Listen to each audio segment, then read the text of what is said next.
पूज्य गुरुदेव को कोटि कोटि प्रणाम।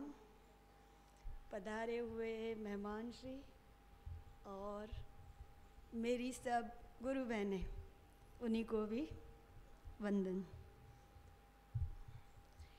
बहुत अच्छा विषय है और ज़रूरी भी है।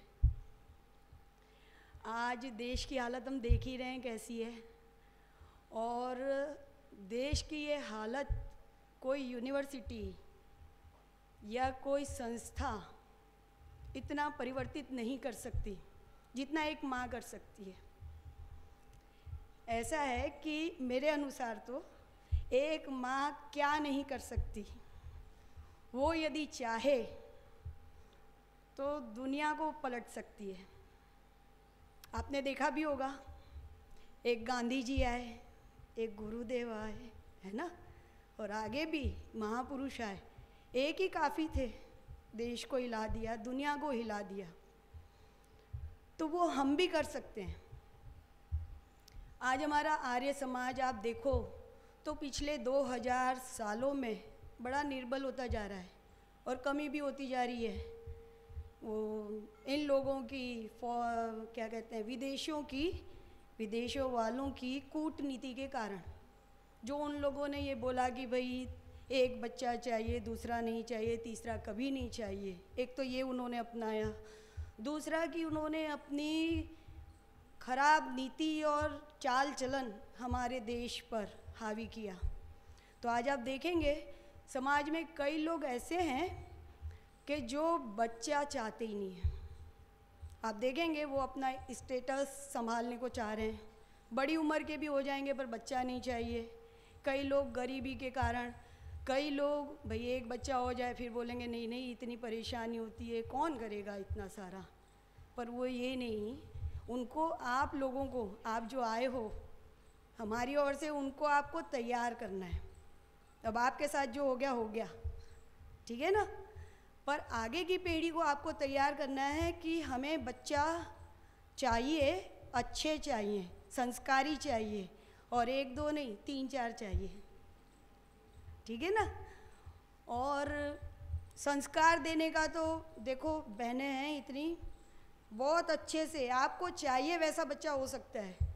और मैंने तो इसमें 20 साल पहले सबसे पहले किया था, वो आज लड़की कॉलेज में है।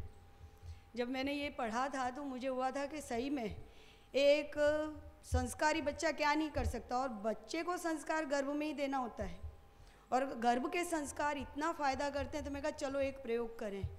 तो मैं जहाँ संस्था में काम करती थी, मैंने वहाँ पे ही एक बहन थी, उन पे हमने ये प्रयोग किया।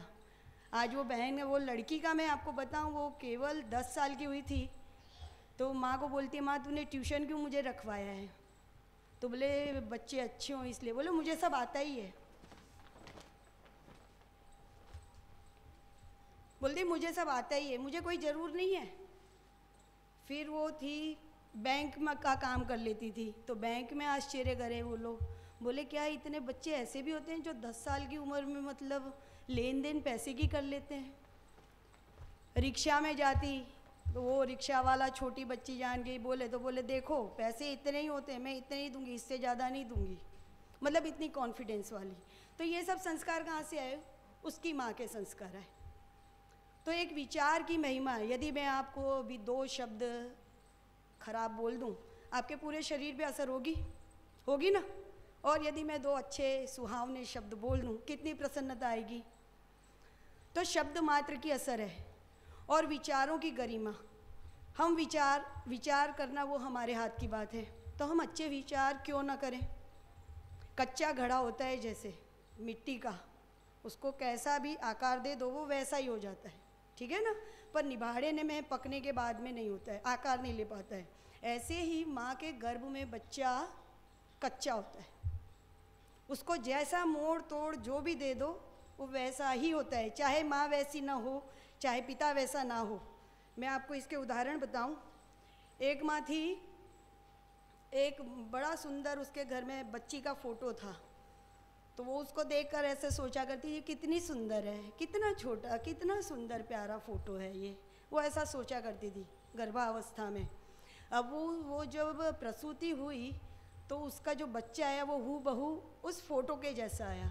तो घर में कोई आता वो बोलता कि ये क्या इसकी छोटी बहन है? बोले नहीं, इसकी माँ ने इसका बहुत चिंतन किया है। फिर एक कि भाई एक माँ थी, डिलीवरी हुई, उसके पहले उसका हाथ एक जल गया था, हाथ पूरा काला पड़ गया था। प्रेगनेंसी के दौरान उसको अंतर मन में ये हो गया कि ये मेरा हाथ इतना काला कैसे हो गया, ये पूरी ज़िंदगी ऐसा रहेगा, मेरा शरीर कैसा दिख रहा है। जाने अनजाने उसे ख्याल नहीं रहा, पर उसका जो बच्चा आया वही हाथ बच्चे का भी पूरा काला जैसे जला हुआ होता है ना। तो विचारों की कितनी गरिमा।